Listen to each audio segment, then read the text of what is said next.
Visit Americas is officially over, and that means it's a perfect time to check out pro tricks you definitely didn't know.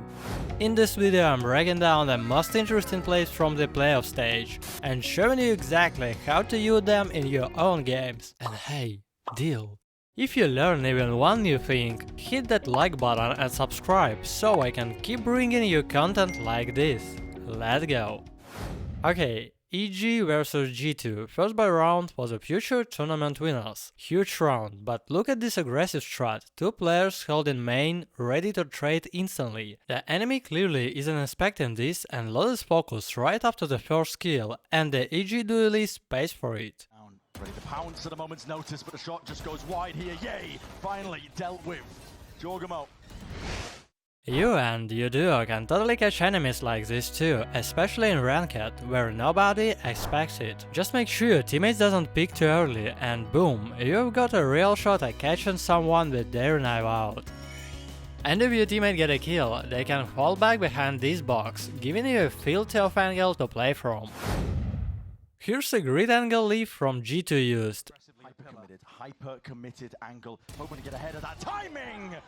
I thought it was clear, Derek with the drone. It's nothing crazy, but in Ranked I constantly see people hiding behind this column. That wide off angle is actually way stronger, and here's why. First, you're picking with your right shooter, which is the correct way to clear the spot. Your enemy is coming from B long, picking left, and they're gonna check the corner first. Second, you give yourself more mobility and time, super important in such a risky position. Just remember, it's hard to escape from this spot, so only do this if you are 100% confident. Now here's why Vyse is so popular right now, especially on Pearl. Struggled actually. Early on they had a game plan that was working fairly well. Here's that replay. Let's break this down. On the surface it looks simple, a basic flash into art. But here's the genius of it. This is a Vyse and Jett combo. White throw a flash into out, and the agent actually says out loud when they hit someone. Jett heard that, immediately reacts, and thanks to that little gap in art, boom, she wiped the support on Tejo. Since the enemy is blinded, they can't hear anything and think the push is coming from mid. So they don't even check the Jett. Honestly, I never seen that little hole in art used so effectively before. Now this next one's from Tejo. And they're so close. This would be an outrageous upset for EG to take. At first glance, nothing special, just some utility throw into A main. But this was a bonus round. They had a weaker gun, so that utility gave Tejo the orb and more importantly, the knighting to the enemy. Remember, you will charge from kills, death and orbs. And grabbing orbs like this is actually a huge part of strategic play. Here's another play from Tejo, and it honestly surprised me. It's not as dangerous as it looks, it's not as big of a gamble that Josh RT has called. The default... It's just a recon drone through the top of the box. Sounds basic, right? But this tiny adjustment saves about 2 seconds of drone life. That kind of detail might seem small, but at a pro level, micro efficiency like this is what separates good player from the great one. And this trick isn't map specific. You can do it on other maps too. If you play Tejo, remember this one. Now here's the fun one. Let me ask you, what would your team do in this situation? Probably someone holds here, someone long, maybe a couple here, right? Now watch how the pros handle it. G2 are pushing. Yes, matters into their own hands. They realize it. Armageddon, they want to take the fight to him. Don't let EG take the initiative. Don't let them take that space and timing. Blind, out and around. Derek, he needs more than that. He goes down without a second thought. And this wraparound is rapid indeed, but EG have got to do it all. Just nature and Superman side by side. Backs against the wall, shots need to... Crazy, right? It's a super smart setup. And yeah, I get it, coordinating with your wall team can be true, but if you're playing with even just 2 friends, you can totally run this kind of round. The key was that G2 had no clue where the opponents were, and that opened up a super creative rotation. If you pull this off, send me your demo in my Discord, and the first one who does this, I will give a battle pass.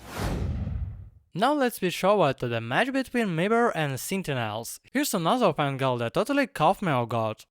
seconds in, they've lost 2 players. All right, time to save. And Sen, they've got enough money to go hunt. So MIBR need to be... Imagine this, I'm coming from waterfall and I clear sight like this. Pretty standard, right? That's how most people would do it. But if I go up against Bank from Sentinels who's playing Omen, the round would probably end like this. Yeah, he didn't get a kill here, but the potential of this spot is insane. It's off card to clear and honestly feels like a waste of time to check. Keep this in mind, it's a perfect spot to surprise your enemies. Now let's talk about why I think Dekan is the best duelist right now. Just look at this, he popped his ult and gathered all the info on B side in the first 3 seconds. Then he teleports A and grabs even more intel and lands an easy kill. As a Yoru main myself, I found this play really interesting. Normally I try to sneak deep into enemy territory, grab info, maybe find a kill, but I've never tried to use the ult exactly like Dekan did here. Now I've got a whole new pattern to add to my playbook. Now it's time for some one-way smokes magic with Omen. One way, time to jump. Should MIBR dare to test it, the final boss will be waiting for them. Gun here. Just wants to make sure that they can't recover that Phantom slide in from... Did you see that insane impact that smoke had? First off, it wasted a ton of the enemy time. They were first to go aggressive. Then, when Neon dashed into the smoke, your teammates couldn't trade. Why? Their heads were still inside the smoke and they could only rely on the minimap. And here's how to throw it. Aim your smoke right at this spot and enjoy some free kills. Here's a small detail tied to map geometry that I only recently figured out. You might have seen this little hole on B side before, but I just realized its real use. In a match I sadly lost a clip for a Viper actually won the round using a molly through this gap. Hopefully I'm not the only one who didn't know about that. And now we reached the grand final, G2 versus Sentinels. And let's start with this Viper molly. Signs of life until now. Bang is going to be under a lot of scrutiny. Still with that paranoia is excellent. It's a shame G2 couldn't fully pull off their setup, but let's take a closer look at why this lineup is genius. The whole idea is to deny the push from Heaven onto Rastas. The molly blown behind the smoke, forcing enemies to play from just one side, and jumping blindly into that smoke from Heaven, yeah, that's basically asking to die. Here's how to throw that molly.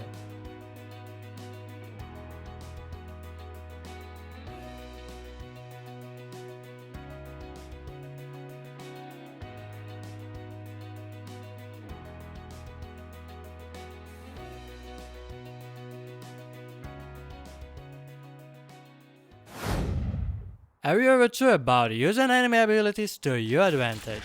If not, check this out. Chance in hell now for G2. And this wasn't even a stinger buy for G2. It was so much of an eco. Once again, poor Viper's plan didn't work, but this trick is genius. Take a look from this angle. It's actually a creative counter to Yoru. No one expects you to hide inside his clone. Nobody pays attention to an light decoy, and suddenly not one that shoots. Let's jump to Pearl, and what is paid reveal that basically won the round. It's there, Jonah P with a trade. This time the discipline is reigning supreme here from G2. That was insane. Fate from G2 just deleted any chance the enemy had. Look at where you need to aim to break this all-C knife. And here's how to throw it.